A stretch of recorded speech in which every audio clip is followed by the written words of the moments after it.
6 കോടി ചിലവിൽ നിർമ്മിച്ച മരുത റോഡ് കല്ലേപ്പുള്ളി ആലമ്പള്ളം കനാൽ പാലവും ചന്ദ്രനഗർ ആലമ്പള്ളം സഹ്യാദ്രി കോളനി ജ്യോതിനഗർ റോഡുകളുടെ ആദ്യഘട്ട പ്രവൃത്തി ഉദ്ഘാടനവും നടത്തി.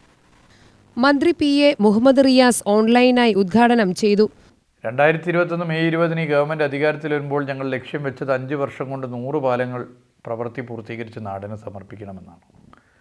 100 ഇപ്പോൾ അത് 150 കഴിഞ്ഞു എന്ന സന്തോഷം വരെ നിങ്ങളെ അറിയിക്കും. കേരളത്തിൻ്റെ ടൂറിസം മേഖലയിലും പാലങ്ങൾ ഒരു കേന്ദ്രങ്ങളായി മാറുന്നു. പാലങ്ങൾക്കടിയിലുള്ള സ്ഥലങ്ങൾ ഉപയോഗപ്പെടുത്തുന്ന കുട്ടികൾക്ക് കളിക്കാനുള്ള ഇടം, ആളുകൾക്ക് ഒത്തുകൂടാനുള്ള സ്ഥലം, വി പാർക്ക് ഇതിനകം തന്നെ പ്രസിദ്ധമായിട്ടുണ്ട്, ജനകീയമായിട്ടുണ്ട്. ലെവൽ ക്രോസുകൾ നമ്മുടെ നാട്ടിൽ യാത്രക്കാരുടെ സമയം ഒരുപാട് കവർന്നെടുക്കാറുണ്ട്.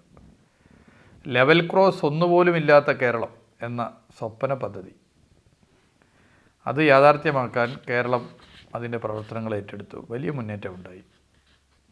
ഏറ്റവും കൂടുതൽ റെയിൽവേ മേൽപ്പാലങ്ങൾ പൂർത്തിയായ ഒരു കാലമാണിത്. ഈ ഗവൺമെൻറ്റിൻ്റെ കാലത്ത് 10 നമ്മൾ പൂർത്തിയാക്കി നാടിന് സമർപ്പിച്ചു. 4 ഇപ്പോൾ ഉദ്ഘാടനത്തിന് തയ്യാറായിരിക്കുകയാണ്.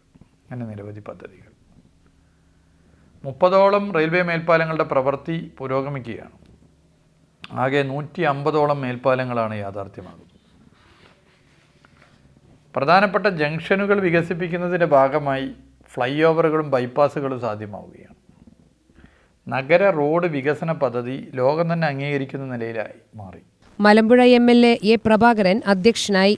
Block panchayat president K. Krishnankutty, Marutha road grama panchayat president Soumya Vignesh, Marutha road grama panchayat president Soumya Vinesh, ജില്ലാ panchayat standing committee chairman SB. Raju, block panchayat അംഗങ്ങളായ M. Ramesh, MA. Jithin Raj, Shaiju, P. Murali, A. Rajendran എന്നിവർ പ്രസംഗിച്ചു. UTV news, Palakkad.